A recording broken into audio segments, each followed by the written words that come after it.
Well, Yakandandah is about 30 minutes south of Wodonga, and recently we headed out there to check out just what was going on at the recent Yakandandah Charity Bash.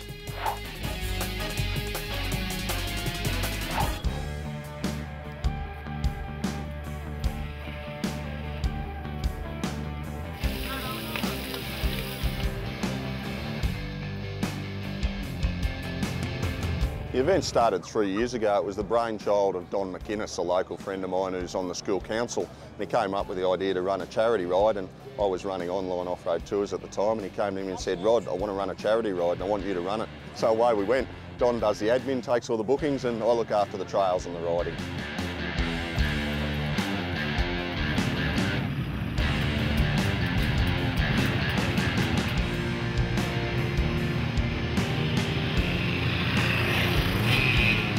It's a single-day social trail ride where riders follow arrowed loops out in the bush, some of the best riding you'll find anywhere in Australia. And it's all in the name of the charity. All the proceeds go to Yakandandah and Dedarang primary schools. We all get to have fun at the same time. It's a win-win situation for everyone. We've got riders from all over Australia.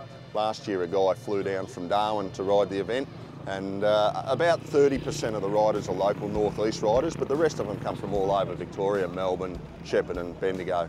The riding is just first class, and because it's my backyard, I've got partnerships with local landowners that make it possible to access areas that are normally off limits, and it allows us to greatly increase the quality of the ride in many areas. For instance, we're here on private property now in the pits, which lends itself beautifully to its purpose. Yeah, it was real good. That was awesome. Bit weird, but very good adventure. It was good fun. Yeah, some of the best flat track you'll probably find coming on a trail ride like that. Yeah, no dust, that's the main thing. Yeah, I don't mind the mud, but I don't like dust. It's going to be real good once I get some more dinosaurs in my guts. Yeah, I'll be back, that's for sure. Loving it. Oh yeah, I'll be back next year, for sure. Absolutely, wouldn't miss it for the world.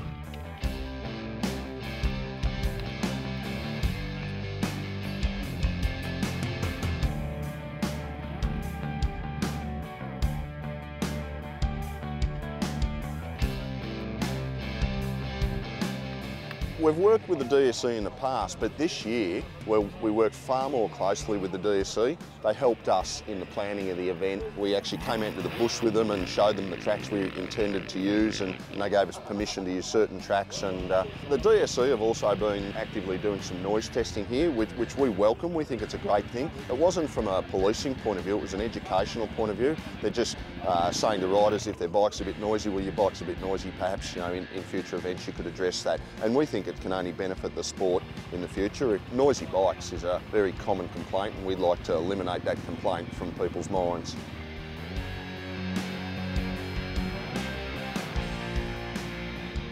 It's getting bigger and better every year. The level of support we get from volunteers has grown. However, we don't want it to get any bigger. We've reached 150 entries on bikes, and we think that's about the limit that the hill can handle without sustaining environmental damage. We think that any more bikes will rip up the tracks too much, and we want to be welcome back. It's a beautiful part of the world, so to make the event sustainable, we think we're going to limit entries to around the 150 mark and just continue going the way we are. We think that we've got the backup support and the help, volunteers, sufficient to run it well at 150. Any more, it could become a nightmare and just too difficult.